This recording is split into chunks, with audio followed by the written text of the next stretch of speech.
While painting can be an enjoyable task, please read all warning labels on materials. Bill Paints takes no responsibility for accidents incurred while painting. And while we enjoy having a drink every now and then on Bill Paints, we encourage you not to drink and drive, don't drink and operate machinery, and if you're underage, don't drink. You've got plenty of time to get wasted. If you have a drinking problem, please seek help. You and I both know you've probably already had enough.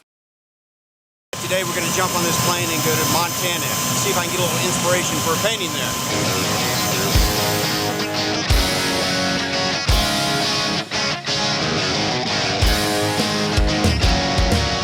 I recently had an opportunity to go up to Montana with a buddy of mine. Clinton Anderson is the Down Under horseman, and he's one of the best horse trainers in the world.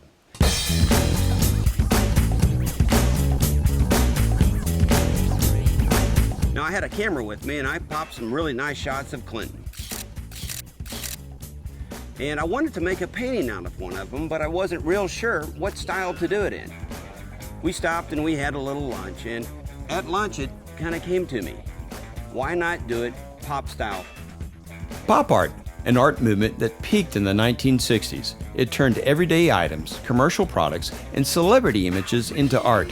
It took the form of oversized paintings, mechanically reproduced silkscreens, and large-scale facsimiles. Andy Warhol did a painting in 1962 called 32 Soup Cans. The painting was actually 32 separate canvases. It was every variety of soup the company offered at the time. In 1996, the group of paintings sold for $15 million. That's a lot of cash for a damn can of soup. A lot of the techniques that the pop artists used were mechanical-based and mass production-based, such as silkscreen. Now, today the piece I'm going to make is going to be silkscreen-ish. Now, I don't own a silkscreen, and you probably don't either, but I do know some folks that own the whole rig. Dylan Dowdy and his wife Pamela are artist designers, and together they own Dowdy Studios in East Dallas. They make a whole range of products, including their really cool t-shirts. Dylan was nice enough to invite me over to watch some of the process. Once they come up with the idea, they transfer the image in a stencil process similar to photography.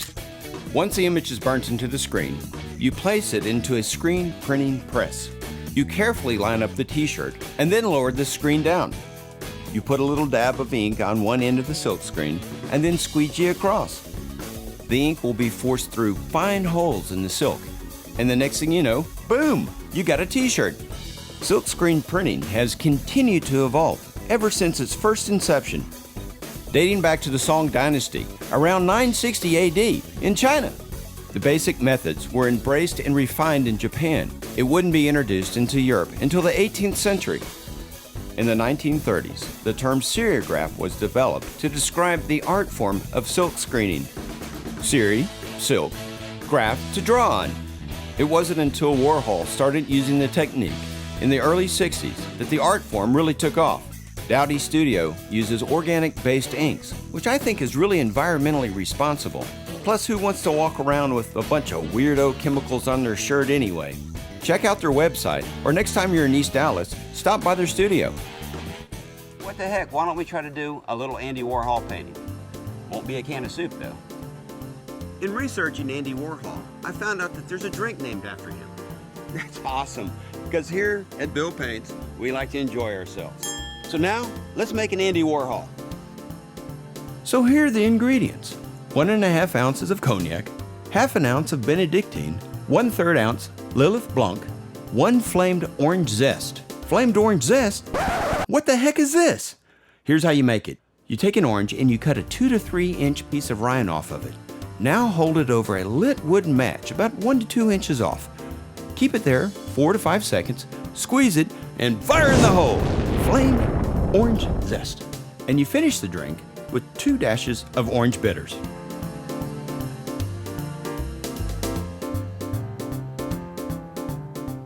All right, and then you finish up, a little stir, not shaking, please.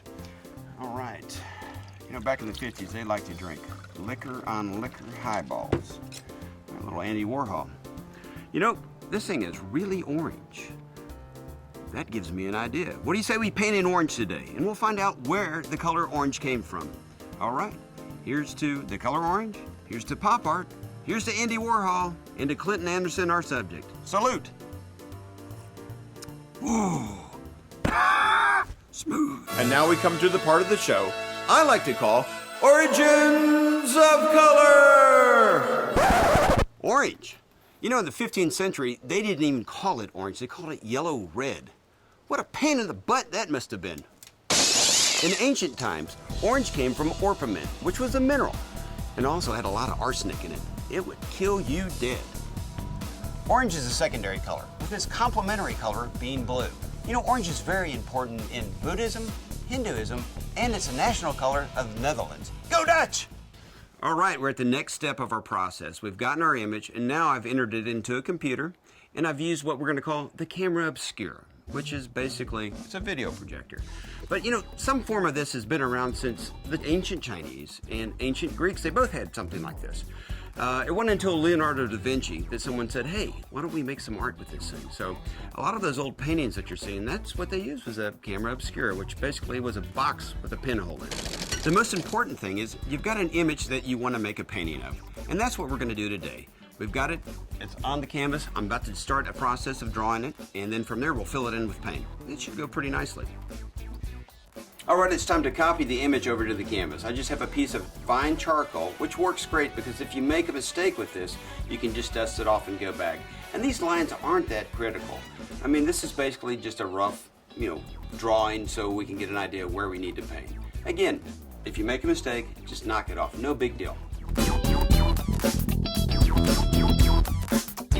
And you can put up a little blocker in case you need to see what's going on, in case the light's interfering with your vision. So what I'm doing now is just kind of checking to see what else I need. This image isn't going to be real detailed, so it's okay if I've got a little bit of sloppy stuff here and there. Painting will cover all that up. All right, so I'm just going to lay this last shadow in here. Better, there we go. All right, not bad. What do you guys think? All right, so why don't we take it over to the easel, and we're going to start laying some paint down.